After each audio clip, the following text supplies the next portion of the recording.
Indian car மார்க்கெட்ல ஒவ்வொரு car பிராண்டுக்கும் ஒரு ஐடென்டிட்டி இருக்கு.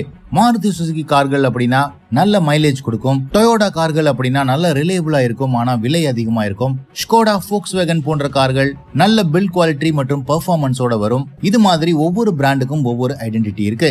பட் ஒரு குறிப்பிட்ட கார் மாடலுக்கே ஒரு கார் பிராண்டுக்கு நிகரான ஐடென்டிட்டி இருக்கு அப்படின்னா அது மாருதி சுசுகி ஸ்விஃப்ட் சொல்லலாம். 2004ஆம் ஆண்டுல இருந்து கிட்டத்தட்ட 20 ஆண்டு காலமாக இந்தியன் கார் மார்க்கெட்ல ஹேட்ச்பேக்குக்கான ஐடென்டிட்டியை மாத்தின கார் அப்படின்னு சொல்லலாம். ஸ்விஃப்ட் அறிமுகப்படுத்துறதுக்கு முன்னாடி ஹேட்ச்பேக்ஸ் அப்படின்னு சொன்னாலே என்ட்ரி லெவல் கார் மற்றும் குறைந்த பட்ஜெட் உள்ளவங்க வாங்குற கார் அப்படிங்கிற பின்பம் இருந்தது. But Maruti Suzuki Swift launch ஆன பிறகு அந்த செக்மெண்ட்லயே வைடஸ்டான டைமென்ஷனோட சூப்பர் டிரைவிங் டைனமிக்ஸோட இந்த காரை லான்ச் பண்ணிருந்தாங்க.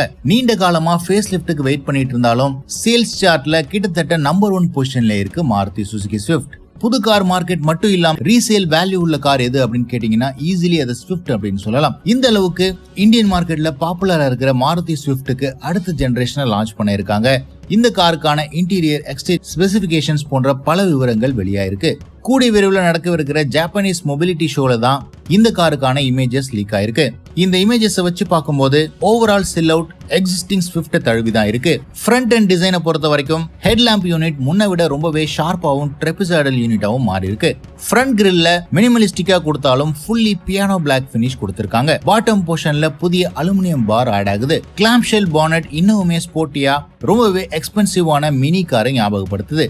சைட் ப்ரொஃபைலை பொறுத்த வரைக்கும் ரொம்பவே பிளைனா இருந்த கரண்ட் ஜெனரேஷன் ஸ்விஃப்ட் இப்போ ரொம்பவே ஸ்போர்ட்டி மற்றும் கர்வ் லைன்ஸ் டிராவல் ஆகுது ரியர் எண்ட் வரைக்கும். அலாய் வீல் டிசைனும் லேட்டஸ்ட் ஜெனரேஷன் டைமண்ட் கட் அலாய்ஸ்க்கு இம்ப்ரூவ் பண்ணிருக்காங்க. ரியர் எண்ட் பொறுத்த வரைக்கும் மேஜர் சேஞ்சஸ் கொண்டு வந்திருக்காங்க.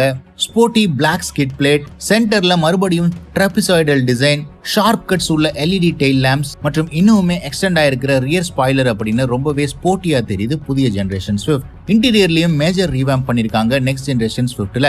நாம ரீசெண்டா பார்த்த கிராண்ட் விட்டாரா மற்றும் பலினோ போன்ற கார்கள் மாதிரியே floating touch screen infotainment system, modify பண்ணப்பட்ட AC vents, flat bottom steering wheel, digital instrument cluster போன்ற பல விஷயங்கள் ஆட் ஆயிருக்கு. என்ஜின் ஆப்ஷனை பொறுத்த வரைக்கும் குளோபல் நெட்வொர்க்ல இன்னுமே பவர்ஃபுல்லான டர்போ பூஸ்டர் இன்ஜின் கொடுத்தாலும் இந்தியன் மார்க்கெட்ல 1.2 litre 4 cylinder K12C engine continue ஆகும் அப்படிங்கிறதுல மாற்று கருத்து இல்ல. 5 ஸ்பீட் மேனுவல் மற்றும் AMT கியர் பாக்ஸோட இந்த காரை எதிர்பார்க்கலாம்.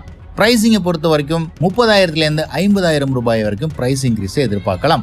நெக்ஸ்ட் ஜெனரேஷன் ஸ்விஃப்ட் ரொம்பவே மாடர்ன் அண்ட் ஸ்போர்ட்டியா டிசைனை நெக்ஸ்ட் லெவலுக்கு எடுத்துட்டு போயிருக்காங்க அப்படின்னு தான் சொல்லணும். ஏற்கனவே நம்பர் 1 செல்லிங் காரா இருக்கிற மாருதி ஸ்விஃப்ட் இந்த அப்டேட்டுக்கு பிறகு இன்னுமே அதிகபட்ச சேல்ஸ் வால்யூமை கொண்டு வரும் அப்படிங்கறதுல மாற்று கருத்து இல்ல. உங்கள எத்தனை பேர் இந்த நெக்ஸ்ட் ஜெனரேஷன் ஸ்விஃப்ட்டுக்கு வெயிட் பண்றீங்க அப்படின்னு கமெண்ட் செக்ஷன்ல போடுங்க.